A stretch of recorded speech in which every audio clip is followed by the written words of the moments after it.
Brian Ortega versus Jose Aldo Jr.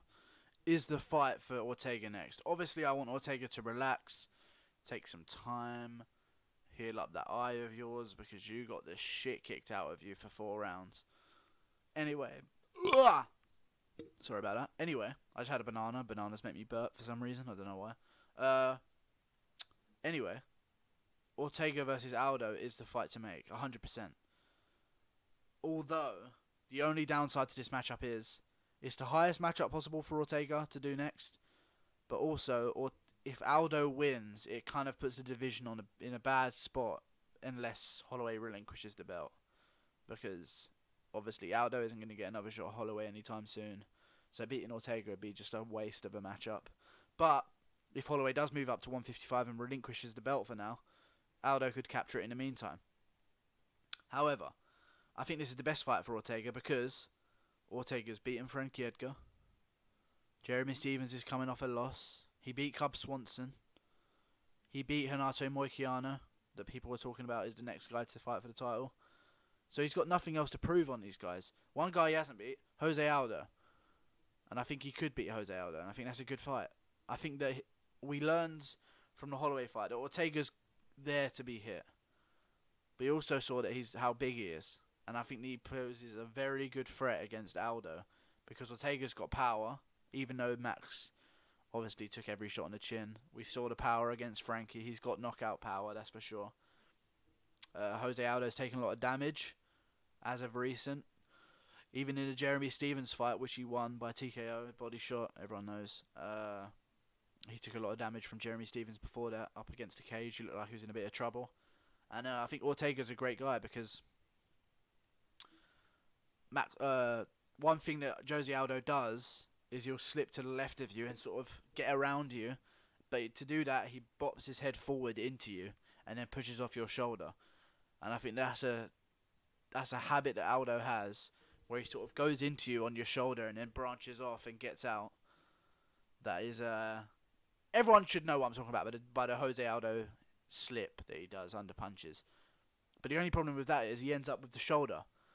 And when you're anywhere near Brian Ortega's armpits, you're in the danger zone of getting fucking ripped up.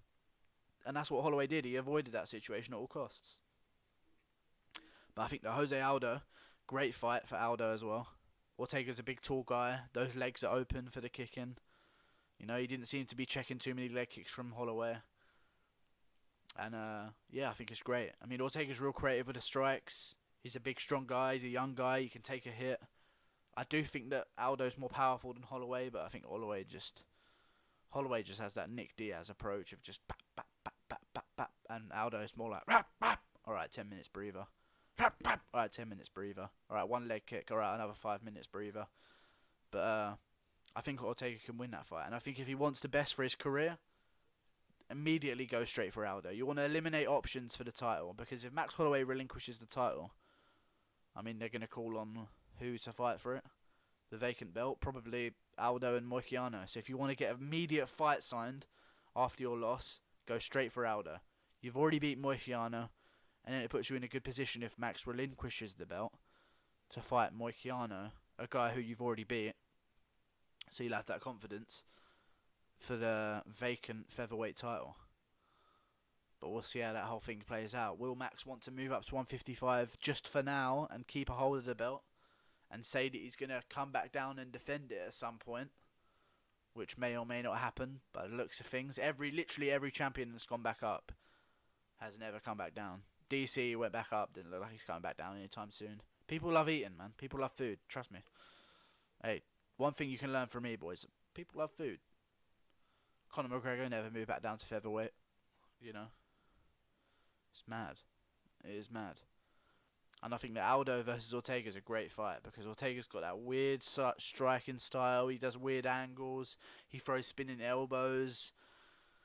And I think that Aldo's just so explosive and sharp on the feet and Ortega's just there to be hit, because he uses that sort of Bobby Green sort of shoulder roll, sort of tuck style that works against explosive punches, because there's only like 2 shots coming. You could sort of glance one off the shoulder and then dip the other one.